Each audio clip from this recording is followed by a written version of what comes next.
Hello दोस्तों, RSA में आप सभी का हार्दिक स्वागत है। मैं हूं सौरभ और आप जुड़ चुके हैं राइटिंगल क्लासेज के इस यूट्यूब चैनल पर इस वक्त मेरे साथ। गत परीक्षाओं में जो प्रश्न पूछे गए हैं उनकी आज हमारे 90 नंबर की क्लास है। राजस्थान के जितने भी एग्ज़ाम हैं, कर्मचारी चयन बोर्ड और आरपीएससी जो एग्ज़ाम करवाती है, उनमें जो इंपॉर्टेंट क्वेश्चन है उनकी हमने सीरीज चलाई हुई है और उनका हम डिटेल से अध्ययन कर रहे हैं। अगर आप चैनल पर नए हैं तो हमारे चैनल को सब्सक्राइब कर सकते हैं। अब चलते हैं आज की अपनी इस क्लास की ओर। पहला क्वेश्चन है हमारा, निम्नलिखित में से कौन सा समुदाय अपने मंदिरों के लिए बडेर पद का प्रयोग करता है। जो कौन सा समुदाय अपने मंदिरों के लिए बडेर पद का प्रयोग करता है वो है सिरवी समुदाय। सिरवी समुदाय किस लोक देवी को मानता है? जो आई माता है, आई माता, आई माता, आई माता को सिरवी समाज अपनी लोक देवी के रूप में मानता है। आई माता का जो प्रमुख मंदिर है वो कहाँ स्थित है? जोधपुर के अंदर, जोधपुर में।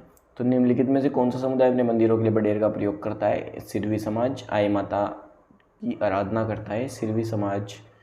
ठीक है। अब इसके बाद नेक्स्ट हम पढ़ते हैं, कंटेश्वरी माता किसकी देवी मानी जाती है? जो कंटेश्वरी माता है वो आदिवासियों की देवी मानी जाती है। आईएन एग्जाम 2014 में क्वेश्चन पूछा हुआ है। राजस्थान के प्रथम निर्वाचित मुख्यमंत्री कौन थे? राजस्थान के प्रथम निर्वाचित मुख्यमंत्री थे टीकाराम पालीवाल। मुख्यमंत्रियों की जो सीरीज हमने चलाई हुई है, हमारा जो राजस्थान की जो राजनीति है उनमें राज्यपाल हम पहले पढ़ चुके हैं, अब हम मुख्यमंत्री पढ़ रहे हैं। मुख्यमंत्री में भी आज हमारे दूसरे या तीसरे नंबर की क्लास है। आज मुख्यमंत्री अपन कंप्लीट कर लेंगे। तो जो टीकाराम पालीवाल है राजस्थान के प्रथम निर्वाचित मुख्यमंत्री थे। नेक्स्ट अब हम पढ़ते हैं, निम्नलिखित में से एकलिंग शिलालेख का लेखक है। एकलिंग जो शिलालेख है, इस शिलालेख का लेखक कौन है? वो है महेश्वर। महेश्वर एकलिंग शिलालेख के लेखक है। महेश्वर का और पूरा नाम क्या है? महेश भट्ट। महेश भट्ट जो है वो एकलिंग शिलालेख के लेखक है। एकलिंग शिलालेख कब लिखा गया था? 1488 ईस्वी के अंदर। ठीक है। अब नेक्स्ट अब हम देखते हैं हमारा क्वेश्चन, 2020 में अटल भूजल योजना किसकी वित्तीय सहायता से आरंभ की गई है? अटल भूजल योजना कब की है? सन 2020 की। जो विश्व बैंक है उसकी सहायता से ये योजना आरंभ की गई है। योजना का जो कुल वित्त कुल वित्त है, कितने पैसे इस योजना में लगेंगे? लगभग वो लगेंगे 6000 करोड़ रुपए। 6000 करोड़ रुपए की ये लगभग योजना है। इनके अंदर जो वर्ल्ड बैंक और जो भारत सरकार है, विश्व बैंक और भारत सरकार, विश्व बैंक और भारत सरकार, विश्व बैंक भारत सरकार, इनका हिस्सा कितना कितना है? 50-50% दोनों का हिस्सा है। लगभग 6000 करोड़ में से 3-3000 करोड़ दोनों की हिस्सेदारी इसमें रहेगी, 50-50%। तो 2020 में अटल भूजल योजना आई थी जो विश्व बैंक की सहायता से आरंभ की गई है। जो पूरे भारत में 7 ऐसे राज्य थे जिनके अंदर भूजल में कमी आ रही थी, तो उनका भूजल स्तर बढ़ाने के लिए अटल भूजल योजना शुरू की गई थी 7 राज्यों के अंदर। कौन सा कथन असत्य है? जोधपुर जिले में मेनाल और पाडाजर महादेव नामक 2 प्राकृतिक झरने हैं। तो जो मेनाल झरना है वो कहाँ पे स्थित है? भीलवाड़ा के अंदर। भीलवाड़ा में मेनाल झरना स्थित है, मांगली नदी पर। ये गलत हमारा, असत्य ये है। सीकर जिले की नीमका थाना तहसील में पीतमपुरी नामक स्थान पर केवल एक ही झील है। पीतमपुरी नामक स्थान पर एक ही झील है, सही है, ये कथन सही है। पिछोला झील में 2 टापू है, एक टापू पर जग मंदिर और दूसरे पर जग निवास महल का निर्माण किया गया है। पिछोला झील में जो पिच्चू नामक बंजारे हैं उन्होंने इस झील का निर्माण करवाया था, पिछोला झील का। पिछोला झील कहाँ स्थित है? उदयपुर के अंदर। मेज़ाबान भीलवाड़ा जिले के मांडल तहसील में स्थित है, ये भी सही है। 1, 2 और ये तीनों कथन सही है। जो असत्य कथन है वो है ऑप्शन नंबर 1। नेक्स्ट अब हम बढ़ते हैं, अधोलिखित अभिलेखों का सही कालक्रम चुनिए। तो इनमें जो आरोही क्रम में हमें इन्हें चुनता है, जो आरोही क्रम है, जैसे यहाँ पे सही कालक्रम के हिसाब से हम देखते हैं तो जो सबसे पुराना जो अभिलेख है वो है गोसुंडी अभिलेख। गोसुंडी अभिलेख कब का है? जो 2री शताब्दी ईसा पूर्व तब का गोसुंडी अभिलेख है। 2री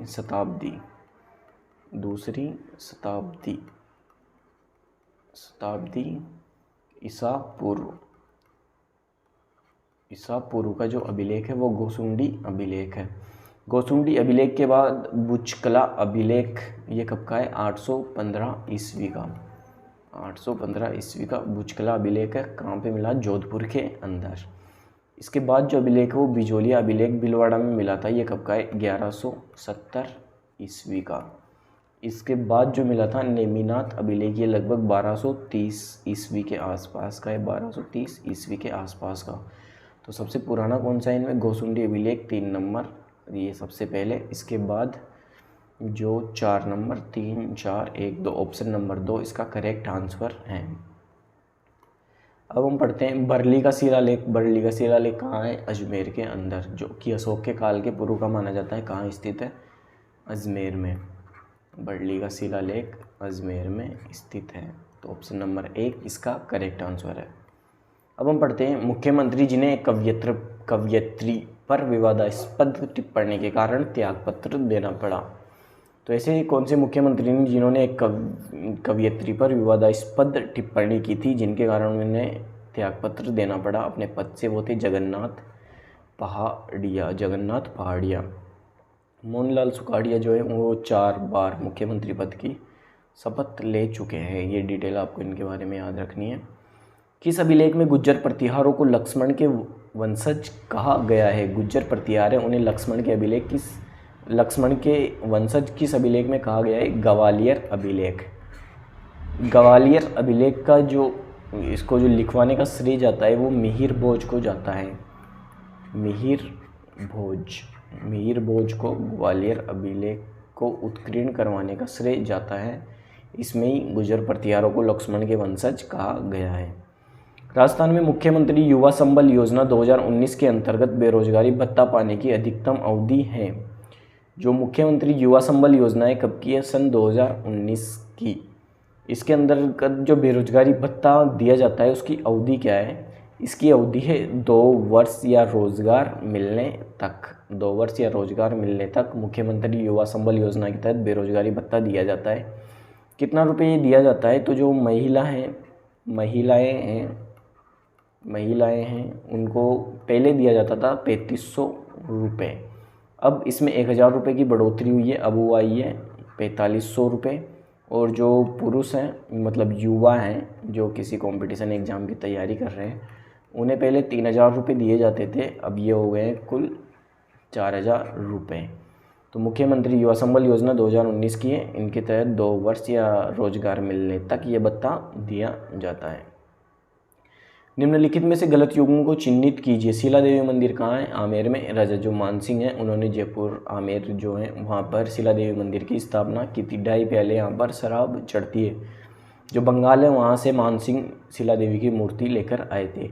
सच्चियाई माता मंदिर कहाँ है? ओसिया जोधपुर के अंदर। करणी माता का देशनोक बीकानेर के अंदर। जो सकराय माता है वो सीकर के अंदर स्थित नहीं है। जो सकराय माता है उनका मंदिर स्थित है झुंझुनू के अंदर। झुंझुनू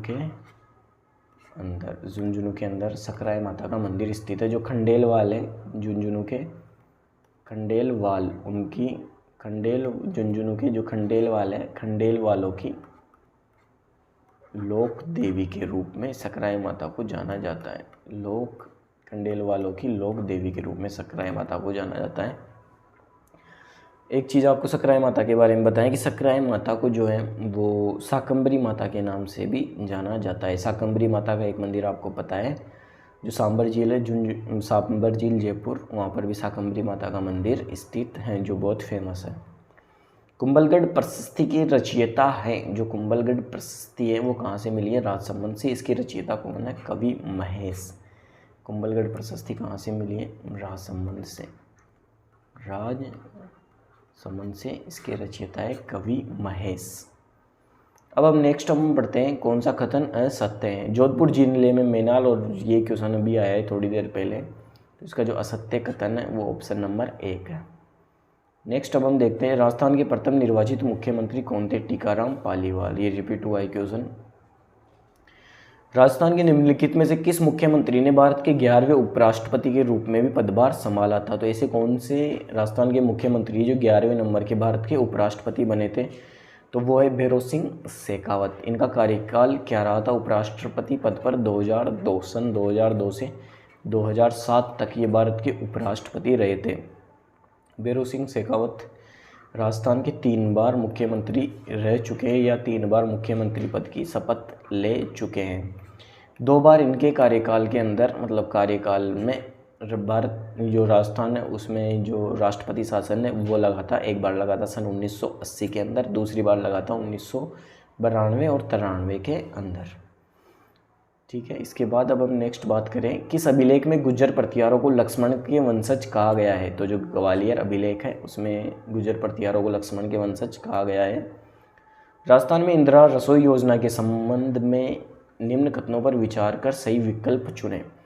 जो इंदिरा रसोई योजना है इसका शुभारंभ 20 अगस्त 2020 को हुआ, ये एकदम सही बात है। इंदिरा रसोई योजना का शुभारंभ 20 अगस्त 2020 को हुआ था। ये कोई भूखा न सोए की संकल्पना पर आधारित है, ये भी एकदम सही बात है। यह सभी ग्राम पंचायतों में संचालित हो रही है। जो अभी नगर निकाय हैं वहाँ पर ये योजना संचालित हो रही है। तो अभी वर्तमान के लिए तो ये ऑप्शन इसका मतलब गलत है। ये डिटेल इसके बारे में जो सभी ग्राम पंचायत में संचालित नहीं हो रही है, जो नगर निकाय हैं, नगर निकाय जैसे नगर निगम, नगर पालिका, नगर परिषद, वहाँ पर इंदिरा रसोई योजना संचालित हो रही है। 1 जून 2023 से इंदिरा रसोई योजना जो है वो ग्रामीण इलाकों के अंदर भी चालू होने वाली है। 8 रुपये में भोजन उपलब्ध कराया जाता है। इस योजना में 8 रुपये में भोजन उपलब्ध करवाया जाता है। व्यक्ति 8 रुपये देता है और सरकार द्वारा इस भोजन की थाली पर कितने रुपए व्यय किए जाते हैं? 17 रुपये। 17 + 8 टोटल ये राशि हो जाती है 25 रुपये। तो एक प्लेट में 25 रुपये का कुल खर्च आता है। 17 रुपये सरकार द्वारा व्यय किया जाता है, 8 रुपये आम आदमी द्वारा दिए जाते हैं। हाड़ी रानी करमावती द्वारा जौहर में प्रवेश करते समय दिए गए भूमि अनुदान की जानकारी का स्रोत कौन सा है? जो हाड़ी रानी करमावती है उन्होंने जब जौहर किया था तो उसमें भूमि अनुदान, उन्होंने भूमि को जो दान में दिया था उससे जो संबंधित अभिलेख है वो कौन सा है? तो वो है पुर के ताम्रपत्र। ये इंपॉर्टेंट क्वेश्चन है, वन रक्षक एग्जाम 2022 में भी क्वेश्चन आया हुआ है, आर्थिक अन्वेषक 2018 और JEN एग्जाम सिविल डिप्लोमा 2020 में क्वेश्चन आया हुआ है। तो आपको इसको याद करना है कि जो पुर के ताम्रपत्र हैं उनमें हाड़ी रानी करमावती द्वारा जौहर के समय भूमि अनुदान का वर्णन मिलता है। दीनदयाल अंत्योदय योजना राष्ट्रीय ग्रामीण आजीविका मिशन का उद्देश्य है। तो जो दीनदयाल अंत्योदय योजना है इसका जो मुख्य उद्देश्य है वो है गरीबों के सतत सामुदायिक संस्थानों के विकास के माध्यम से ग्रामीण गरीबी उन्मूलन करना। दीनदयाल अंत्योदय योजना राष्ट्रीय ग्रामीण आजीविका मिशन का उद्देश्य है गरीबों के सतत सामुदायिक संस्थानों के विकास के माध्यम से ग्रामीण गरीबी उन्मूलन करना। CET एग्जाम 2023 में पूछा गया था। निम्न में से किस देवी को शिशु रक्षक लोक देवी माना जाता है? जो शिशु रक्षक लोक देवी महामाया माता को कहा जाता है। महामाया माता कौन सी है? महामाया माता है शीतला माता। शीतला माता का दूसरा नाम महामाया माता है, शीतला माता। शीतला माता का प्रमुख मंदिर कहाँ स्थित है? चाकसू के अंदर, चाकसू के अंदर, चाकसू जयपुर के अंदर शीतला माता का जो मुख्य मंदिर है वो स्थित है। शीतला माता के मंदिर में जो खंडित मूर्ति है उसकी पूजा की जाती है। खंडित मूर्ति की शीतला माता का वाहन क्या है? गदा। शीतला माता का वाहन है गदा, वाहन। चेचक रक्षक देवी के रूप में भी शीतला माता को जाना जाता है और जो ठंडा खाना होता है शीतला माता के वो भोग लगाया जाता है ठंडे खाने का। राजस्थान के मुख्यमंत्री में निम्नांकित में से कौन भ्रष्टाचारक उन्मूलन समिति के सदस्य रहे हैं? जो भ्रष्टाचार उन्मूलन समिति हैं उनके सदस्य रहे हैं टीकाराम पालीवाल जी, जो राजस्थान के मुख्यमंत्री थे। ठीक है, तो और जगन्नाथ पहाड़िया के बारे में भी हमने पढ़ा है कि जो कवयित्री है उस पर कुछ गलत टिप्पणी कर दी थी, इसलिए इनको अपने पद से इस्तीफा देना पड़ा। राजस्थान की लोक देवी नहीं है। चीक माता का मंदिर कहाँ है? जयपुर में। करणी माता देशनोक बीकानेर में। आवरी माता चित्तौड़गढ़ में। जो हिडिंबा माता है वो राजस्थान की लोक देवी नहीं है। अब हम पढ़ते हैं, राजस्थान सरकार ने आर्थिक रूप से पिछड़े वर्गों के 50,000 लोगों को 4% के ब्याज की दर पर कितनी राशि का ऋण प्रदान करने के लिए सुंदर सिंह भंडारी स्वरोजगार योजना कब की है ये योजना? सन 2021 की योजना है सुंदर सिंह भंडारी स्वरोजगार योजना। बहुत इम्पोर्टेंट ये योजना है। इसके तहत जो आर्थिक रूप से पिछड़े वर्ग के जो लोग हैं उन्हें कितनी राशि का ऋण प्रदान किया जाएगा? 50,000 रुपये का 50,000 रुपये का ऋण प्रदान किया जाएगा सुंदर सिंह भंडारी स्वरोजगार योजना के तहत। 2021 की ये योजना है। ठीक है, तो आज की हमारी क्लास में इतने ही क्वेश्चन हैं। उम्मीद है आपको ये क्लास पसंद आई होगी। ऐसी और भी अच्छे जो क्वेश्चन हैं उनके बारे में जानकारी पाने के लिए हमसे निरंतर इस क्लास से जुड़े रहे। 9 क्लासें हमने इसमें कंप्लीट ले लिए। संडे को जो रिवीजन क्लास है वो आएगी। उम्मीद है आपको क्लास पसंद आई होगी। क्लास के बारे में आपके क्या रिव्यू है कमेंट बॉक्स में हमें ज़रूर बताइए, ताकि हम कुछ भी अगर और सुधार करना हो, कुछ भी करना हो जो आपको पसंद हो, तो उसके लिए हम अच्छे से हमारी तरफ से भी प्रयास कर सकें। तो अगर आपने चैनल को अभी तक सब्सक्राइब नहीं किया है तो सब्सक्राइब करें, आपको लाइक करें, और अगर आपको ये PDF चाहिए जो मैंने आपको पढ़ाई है तो हमारे टेलीग्राम चैनल को ज्वाइन करें। आज के लिए इतना ही, मिलते हैं हमारी नेक्स्ट क्लास में। Thank you.